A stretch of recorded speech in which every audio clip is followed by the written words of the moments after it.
We are Ridiculumus Theatre Company. I'm John Haynes, co-artistic director.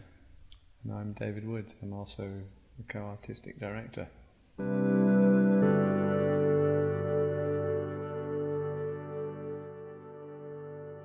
It's about two guys, ex-squaddies from Port Talbot, Zach and Jennett.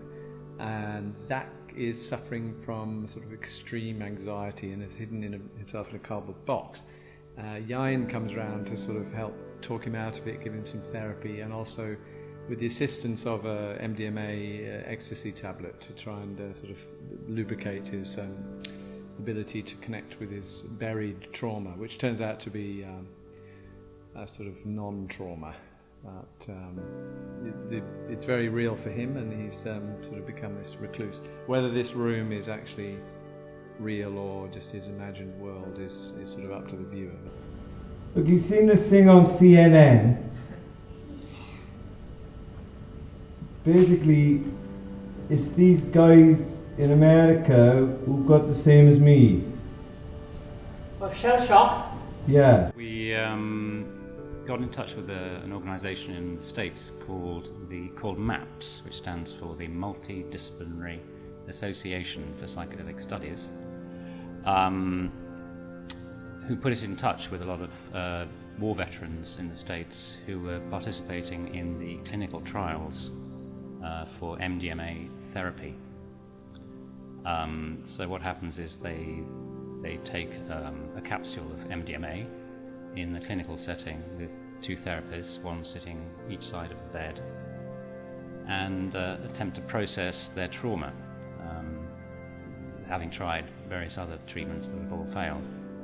And so we spoke to a few of the guys who'd been on these trials. And the therapist that ran the trials, and also then the lead researcher of the UK trials, which are just taking place now in Bristol and Cardiff. Zach, Yeah? I've had an idea. Yeah, what is it? It's unrelated to the MDMA. Yeah? I've had an idea for a name for our band. Yeah? What? Ugly Bird. It's for us, we prefer it when it's lighter, because then the heavy stuff kind of is more bearable, and the sort of bigger emotional hits kind of hit harder, if you like. Veterans who come laugh their heads off.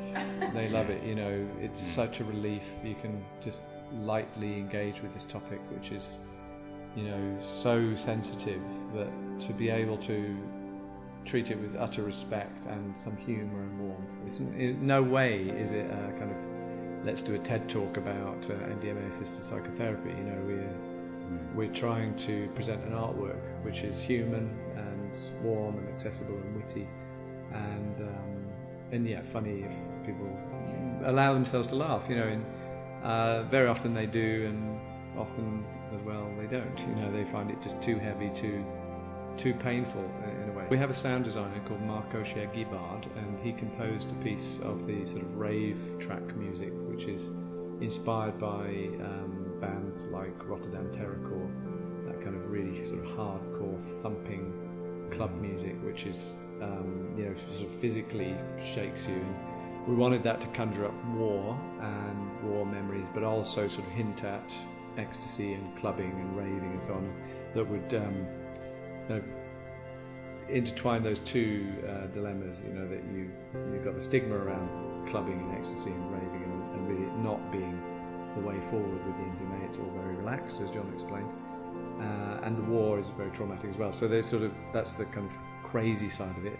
Marco, actually, the sound guy, is referenced in the play. I say I got it from Marco. Do you remember that line? Oh yeah. He's actually the sound designer. Drug dealer. He wasn't supplying us with MDMA, I have to say. No, in fact, yeah, don't take drugs. Well, you know, take MDMA in a clinical setting. Is Actually, if you've got take them, yes. Take chronic them. post-traumatic stress resistance to other treatment resistant, yeah. And also then the musicality of the language. You know, for us, Yeah. it's often the aspiration is to get the text to a point where it feels musical. You know, it's so poetic. It's kind of heightened language. So we try and sort of turn up the reality into this kind of heightened style. So it's just, but it's still very rooted in reality. So it feels real to these people, but clearly it's not. Yeah, and I think during performance you're constantly sort of tuning your, at least I am anyway. I mean, I think, oh well, I've just been shouting far too much. We've got to go take it down a bit now and go slow and some pauses because it's a bit much for them full throttle like that. It's kind of like jazz, you know. Yeah. I don't know if you follow bands like the Necks. They're just sort of freestyle modern jazz, and the way we made it was, you know, it's long form improvisation, which we edit and sculpt. But every show we rewrite the text in a way, in the way we perform it, the psychological script, the musicality of the script. The words are exactly the same. Yeah, there's an audience member who just came up and said, it's very unusual to hear this very conversation. It sounds like two people talking rather than two people reading a script. And she quite like that. I think that's what we attempt to do. We meticulously capture that and recreate it, and it's very, very difficult to learn. But once you've got it, then you just kind of play it, you know, and you. Difficult to perform as well, you know. Certainly in a big venue, you know, it's easier in a more intimate version, like a venue like this, where you can really talk to each other. Yeah, basically, you've got much more range of volume that you can play with.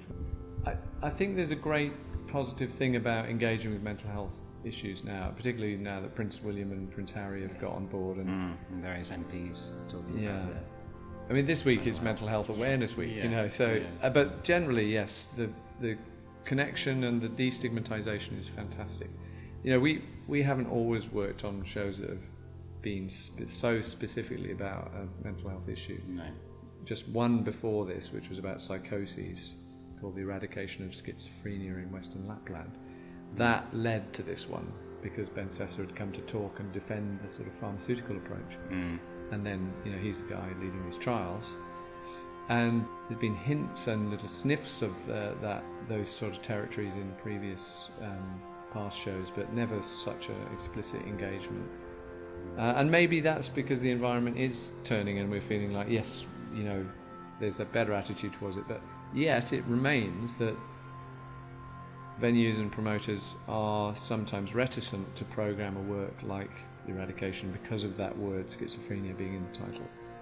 The association is, you know, knives, blood, horror, terror. But for us, you know, we were really trying to help go, you know, it's not about that. It's about this state of mind, a sane response to an insane world, which has been labelled psychoses, which gets labelled schizophrenia if it lasts for more than 6 months. But, you know, it still was tough to get people to just embrace that word, no less, you know. And it's something we need to keep working on. We all do, you know, that you've got to engage with these things and understand them, and then you're not so scared of them. You're more able to help people that you know who've got that condition.